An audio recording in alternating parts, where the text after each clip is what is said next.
the Cockroach Janta party, the latest sensation on the internet. So I read the comment of Honorable CJI on Twitter where he's compared the youth with cockroaches and parasites for expressing their opinions or criticism, and I found it very baffling that the Chief Justice of India is supposed to be the custodian of Constitution, which grants fundamental rights such as freedom of speech to the people. He himself is calling people out and comparing them with parasites and cockroaches for expressing their opinion. I just made a tweet from my personal handle and I just asked what if all cockroaches come together. So that received good traction, and one really unique thing happened is that most of these Gen Z people they started commenting below my tweet. We want to bring back some integrity back to the politics because this is just like blatant hypocrisy and corruption in broad daylight, and it has been normalized because the kind of responses I'm getting from the people, I have been getting like hundreds of messages from the Gen Z who are asking me and almost, I'm not kidding, threatening me, bro, don't you dare back off. Now you have started this thing, you have given us a hope, now don't you dare back off. We are here to support you, we are here to fight with you. All we need is you not to back off. It was just a Google form that Abhijit Dipke shared a few days ago, and it was inviting people to join what he called the Cockroach Janta party. Within hours, he had thousands of people signing up. And now, today, a few days later, he has lakhs of people signing up, lakhs of people following him on Instagram. We have with us Abhijit Dipke, the founder of the Cockroach Janta party, the latest sensation on the internet. Abhijit, first tell me what prompted you to start the Cockroach Janta party? So I read the comment of Honorable CJI on Twitter where he's compared the youth with cockroaches and parasites for expressing their opinions or criticism, and I found it very baffling that the Chief Justice of India is supposed to be the custodian of Constitution, which grants fundamental rights such as freedom of speech to the people. He himself is calling people out and comparing them with parasites and cockroaches for expressing their opinion. So I that really angered me. So based on that, I just made a tweet from my personal handle and I just asked what if all cockroaches come together. So that received good traction, and one really unique thing happened is that most of these Gen Z people they started commenting below my tweet that yeah, we should all come together, we should unite, we should start something of our own. So that kind of led me to an idea, okay, here's something that we can do crazy. So I just created a Cockroach Janta party poster using AI, and I just made a criteria, eligibility criteria to join this party, and that would be the same words that the Chief Justice used against the youth, which is that they are lazy, they are unemployed, and hence they are just criticizing and ranting. So I made those same things as the eligibility criteria for the Cockroach Janta party, and that is how it all came out.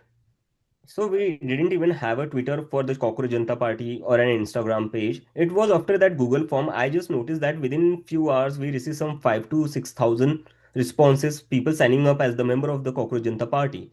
So that made me think, okay, now here's the time we could actually start a new handle with the name of Cockroach Janta Party. And on Twitter we instantly got some 10,000 followers within 12 hours. And then we were like, okay, we also need to start Instagram. Then we went on to Instagram as well, and today, as of today, we have more than 30,000 followers on Twitter, and on Instagram we have crossed 3 lakh followers within 48 hours.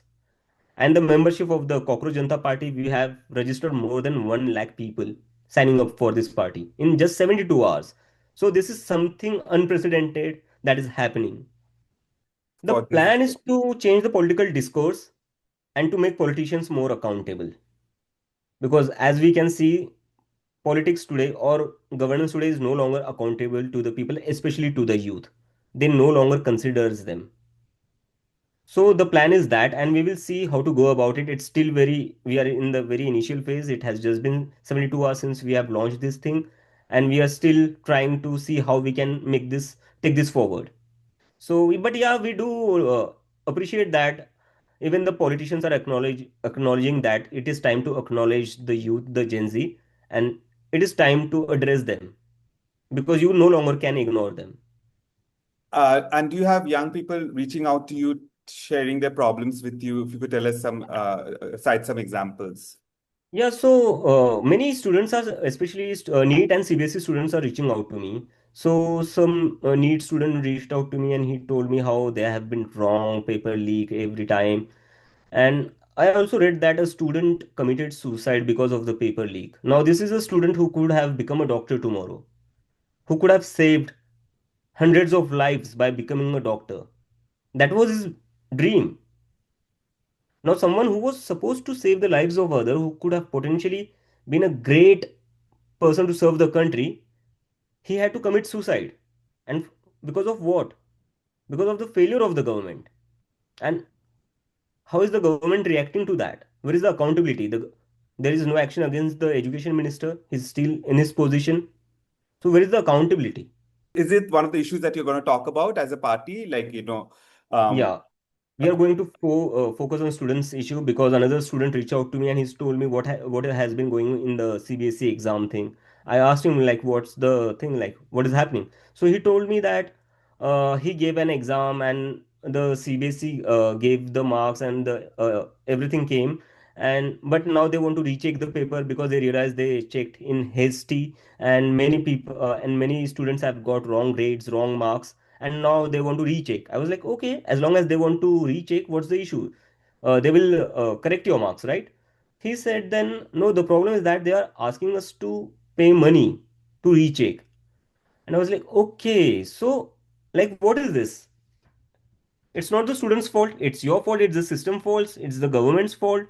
It's you who have done the wrong thing, it's you who have committed a mistake. And who is paying for those mistakes? It's the students. You are taking money from the students for a mistake that you have committed. Again, like what kind of system is this? I'm unable to understand. so what is your immediate demand for So when it our comes? immediate demand would be to sack Dharmendra Pradhan from his education You're minister's demanding the position. resignation of Yeah, Dharmendra Pradhan yeah, as education minister. yeah. And if he is not sacked, then the prime minister is also somewhere responsible in this. Because if he cannot take action, if he cannot keep his ministers accountable, then the buck stops at the prime minister. Your manifesto is very interesting. Can you tell us something about your manifesto? Yeah, so one of the few things that we discussed in the manifesto was the like no judge would be granted post-retirement benefits, because we have seen in the past how judges get post-retirement benefits, and that kind of dilutes the integrity, sanctity of the institution, because you are supposed to be independent. You're not supposed to be taking such rewards from the government, because then how would we able to believe that you are truly impartial and neutral if you're like colliding in such conflict of interest? Another thing is women reservation. Another thing is that for decades, many governments, many parties have been saying that they want to give women reservation 33%, but nobody has ever done it. The BJP recently brought the bill that saying that we want to give 33% reservation, but they put up a condition that delimitation. If we don't increase the size of the Lok Sabha, then we won't be able to give 33%. Like, how is that? You could give the reservation within the 543, 545 seats. Who's stopping you? What's the problem in that? So I think the problem is that of the intent, and they just want to hide their true intentions behind women reservation. And the true intentions were to was mostly about delimitation. They wanted to increase the seats where where they are strong, in the states where they are strong. And another thing is the defection. We have seen how in recent years, using ED, CBI, politicians have been threatened, compelled to join the BJP. So anybody who's an opportunist or a coward in today's time is joining the BJP. So we want a politics where people have some integrity. Like we want to bring back some integrity back to the politics, because this is just like blatant hypocrisy and corruption in broad daylight, and it has been normalized. What kind of backlash have you faced? Have you faced any backlash at all from different political parties? No such backlash as such. In fact, people are really enjoying this thing and they are finding it really great, because this has kind of given a hope to many people that okay, there is someone who has started something. Because if you have noticed in India since a very long time, there was no space or no chance of someone, getting this kind of support because the way the government responds to criticism and resistance in general. So this has given the people of India some kind of hope that okay, if we decide, we can speak up. So, of course, the birth of a political party is a sacred thing for most Indians. And also, one of the things that ever so often we find these social media movements ending up Mhm. um, fizzling out within months.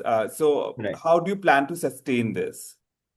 So see, this is not something that we have created intentionally. Okay, this is something that has been created by the young people.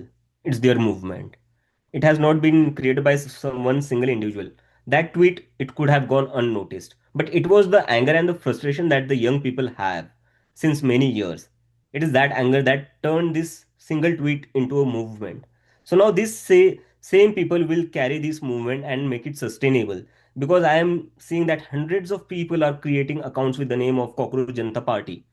They have created accounts with the names of the state: Cockroach Janta Party West Bengal, Andhra Pradesh, Cockroach Janta Party Maharashtra. Now my only task is to tap them, them into the system where we can all work together, we can collaborate, so we can do this more effectively. So that's my plan here, and that's how it will sustain. I'm very confident about it because the kind of responses I'm getting from the people, I have been getting like hundreds of messages from the Gen Z who are asking me and almost, I'm not kidding, threatening me, bro, don't you dare back off. Now you have started this thing, you have given us a hope. Now don't you dare back off. We are here to support you, we are here to fight with you. All we need is you not to back off. No, so I think some people are already talking about it. They are talking about my links with the AAP in the past. Well, I'm not hiding it. If you check my Twitter, anybody can see it. If I had to hide it, I would have deleted that everything by now, but I haven't. Because yeah, I was associated with the AP from the year 2020 to 2020 to 2022, and after that I just started working on my applications for master. And for last 2 years, I have been in the US pursuing my masters. I am no longer associated with the AAP. What I have been doing while in the US is that whatever was happening in India, I was commenting on that. That is this one thing that I have been doing consistently, and that was my whole purpose, and that is what led to it. So there is nothing like any organization is backing it or something. It's just the Gen Z people. I mean, if I had to do it via AP, I could have done it earlier. This So, kind of no, response is just possible through the frustration of the people. why not with AAP? Like, were you disillusioned with AAP? No, no, I wasn't. It's just that I decided to move to a different part of my life where I was done with that. I just decided to move to US and just take care of my personal life and focus on my personal life. But then things started to getting more bad in India with the whole election rigging and everything. Then I thought, okay, I need to be more vocal and more than ever now. So it was just that. There was no like we